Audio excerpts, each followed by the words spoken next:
Question number 2, ধরো একজন batsman 20 Newton বল প্রয়োগ করেছে একটা বলের উপরে। কত সেকেন্ড যাবত? মনে করো 0.01 সেকেন্ড যাবত এত নিউটন বল প্রয়োগ করেছে। তাহলে বলের ঘাত কত হবে? তো এখানে আমাদের কাছে অল্প সময়ের জন্য বল দেওয়া আছে, তো আমাদের কাছে এখানে F সমান কত দেওয়া আছে? 20 নিউটন, আর টাইম সমান দেওয়া আছে 0.01 সেকেন্ড। তাহলে বলের ঘাত হবে, বলের ঘাত হচ্ছে ভরবেগের পরিবর্তন, আর যাকে প্রকাশ করা হয় স্পেশালি বলের ঘাতকে প্রকাশ করা হয় যে দ্বারা। আর ভরবেগের পরিবর্তন তো আমরা জানি, ভরবেগের পরিবর্তন হচ্ছে ফোর্স ইন্টু টাইম।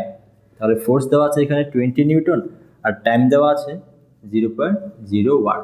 এখান থেকে আসবে 0.2 কেজি মিটার পার সেকেন্ড।